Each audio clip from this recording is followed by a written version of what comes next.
Hello' viewers, welcome to my channel road to Gyan. মই আজি ৰাজশ্ৰীয়ে আপোনালোকৰ কাৰণে এটা নতুন টপিক লৈ আহিছোঁ আৰু আজি মোৰ টপিকটো হ'ল বীৰ টিকেন্দ্ৰজিৎ। মণিপুৰৰ সুযোগ্য সন্তান বীৰ টিকেন্দ্ৰজিতৰ বিষয়ে আজি আমি এই ভিডিঅ'টিত ডিছকাছ কৰিম। এই টপিকটি ক্লাছ 10ৰ ছ'চিয়েল ছায়েন্সৰ যিটো ইতিহাস বিভাগৰ 4th চেপ্টাৰটো হ'ল স্বাধীনতা আন্দোলন আৰু অসমত জাতীয় জাগৰণ। এই পাঠটিত যিবিলাক চমুটকা দিয়া আছে এক্সাৰচাইজত, সেই চমুটকাবিলাকৰ ভিতৰত টিকেন্দ্ৰজিতৰ বিষয়ে লিখিব দিয়া হৈছে আৰু এইটো সেইকাৰণে ক্লাছ 10ৰ এইবাৰ SSLC এক্সাম 2021ত যিটো SSLC এক্সাম হ'ব, সেইটোৰ কাৰণে এই চমুটকাটো ইম্পৰ্টেণ্ট হ'ব বীৰ টিকেন্দ্ৰজিতৰ বিষয়ে। আৰু আছাম হায়াৰ ছেকেণ্ডাৰী যিটো টেট হ'ব লগা আছে, ডক্টৰ হিমন্ত বিশ্ব শৰ্মাই কৈয়ে থৈছিল কেইদিনমান পিছত অসমত হায়াৰ ছেকেণ্ডাৰী টেট অনুষ্ঠিত কৰিব। সেই টেটৰ কাৰণেও বীৰ টিকেন্দ্ৰজিৎ বা ব্ৰিটিছ আৰু মণিপুৰীসকলৰ যিটো যুদ্ধ হৈছিল তাৰ বিষয়ৰ পৰা দুটামান কুৱেশ্যন থাকিব পাৰে অবজেক্টিভ টাইপ। গতিকে সেই দুইটা দৃষ্টিভংগীৰ পৰা চাই মই আজি বীৰ টিকেন্দ্ৰজিতৰ বিষয়ে এটা ভিডিঅ' বনাইছোঁ। তো আপোনালোকে ভিডিঅ'টো চাই কেনে পালে নিশ্চয়কৈ জনাব। তো আজি আমি টপিকটো আৰম্ভ কৰোঁ। বীৰ টিকেন্দ্ৰজিৎ আছিল স্বাধীন মণিপুৰ ৰাজ পৰিয়ালৰ এজন ৰাজকুমাৰ। তেখেতক বীৰ টিকেন্দ্ৰজিৎ তথা কৈৰেং বুলি জনা যায়। তেওঁ মণিপুৰী সেনাবাহিনীৰ কমাণ্ডাৰ আছিল। তেওঁ 1891 চনৰ মণিপুৰ মহল বিপ্লৱৰ গুৰি ধৰিছিল আৰু এই বিপ্লৱৰ পৰিণতিত ব্ৰিটিছ আৰু মণিপুৰীসকলৰ মাজত যুদ্ধৰ সূচনা হৈছিল।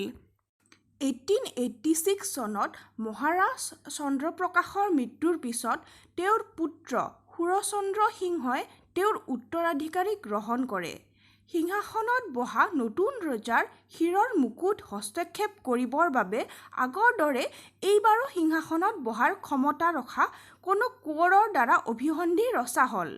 প্ৰথম তিনিটা প্ৰচেষ্টাক দমন কৰাৰ পিছত 1890 চনত পুনৰ চতুৰ্থবাৰৰ বাবে ৰজাৰ দুই ভাতৃ টিকেন্দ্ৰজিৎ আৰু কুলচন্দ্ৰ সিংহৰ দ্বাৰা ৰাজমহল আক্ৰমণ কৰিলত উপায়ন্তৰ হৈ সুৰচন্দ্ৰ সিংহই সিংহাসন এৰিবলৈ বাধ্য হয় আৰু সিংহাসন এৰি শিলচৰত পলায়ন কৰে।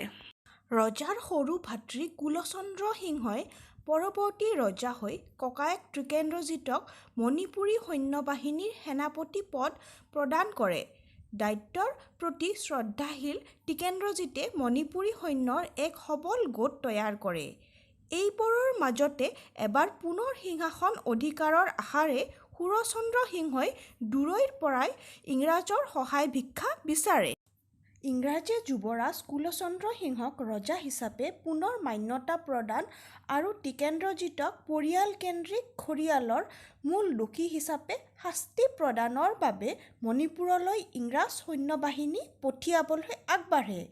1891 চনৰ 21 ফেব্ৰুৱাৰী তাৰিখে ভাৰতৰ ব্ৰিটিছ প্ৰধান লৰ্ড লেন্সডাউনে যুৱৰাজ কুলচন্দ্ৰ সিংহক ৰজা পাতিবলৈ আৰু টিকেন্দ্ৰজিতক কৰায়ত্ব কৰি অসমৰ মুখ্য আয়ুক্ত JW কুইণ্টনক আদেশ দিয়ে। কুইণ্টনে 1891 চনৰ 22 মাৰ্চ তাৰিখে লগত 400 সৈন্য লৈ মণিপুৰ অভিমুখে আগবাঢ়ে। তেওঁলোকে টিকেন্দ্ৰজিতক ব্ৰিটিছ প্ৰধানৰ আদেশ অনুসৰি কৰায়ত্ব কৰাৰ বাবে সমৰ্পণ কৰিবলৈ ৰজা কুলচন্দ্ৰ সিংহক আবেদন কৰে। পৰিণতিত দুয়োপক্ষৰ মাজত যুদ্ধ হয় আৰু এই যুদ্ধত কুইণ্টনসহ 5 ব্ৰিটিছ বিষয়াৰ মৃত্যু হয়। 1891 চনৰ 31 মাৰ্চ তাৰিখে ব্ৰিটিছ চৰকাৰে মেজৰ জেনেৰেল এইচৰ তত্বাৱধানত কোহিমাৰ পৰা আৰু কৰ্ণেল RSFৰ তত্বাৱধানত শিলচৰৰ পৰা তথা ব্ৰিগেডিয়াৰ তত্বাৱধানত তমুৰ পৰা সৈন্যবাহিনী তিনিটা গোট মণিপুৰৰ বিৰুদ্ধে প্ৰেৰণ কৰে। এই যুদ্ধত টিকেন্দ্ৰজিতে মণিপুৰী সৈন্যক নেতৃত্ব দিছিল। 1891 চনৰ 27 এপ্ৰিলৰ দিনা ব্ৰিটিছ সৈন্যই কংলা পেলেচ অধিগ্ৰহণ কৰিবলৈ সক্ষম হয়। অৱশেষত ব্ৰিটিছ সৈন্যই মণিপুৰী সৈন্যদলক পৰাস্ত কৰে তথা সুৰচন্দ্ৰক দ্বিতীয়বাৰৰ বাবে সিংহাসনত বহাবলৈ সক্ষম হয় আৰু 31 মে' তাৰিখে টিকেন্দ্ৰজিতক কৰায়ত্ব কৰে। তো ভিউৱাৰ্ছ আমি ভিডিঅ'টো চাই কি বুজিলোঁ যে 1890 চনত ব্ৰিটিছৰ বিৰুদ্ধে কৰা মণিপুৰ বিদ্ৰোহৰ নেতাজনেই আছিল টিকেন্দ্ৰজিৎ। টিকেন্দ্ৰজিৎক ধৰিবলৈ ইংৰাজসকলে অসমৰ চিফ কমিছনাৰ JW কুইণ্টন আৰু 4জন ইউৰোপীয় বিষয়া মণিপুৰলৈ যোৱাত স্বাধীনতা প্ৰয়াসী বিদ্ৰোহী নেতাজনে আটাইকে হত্যা কৰিছিল।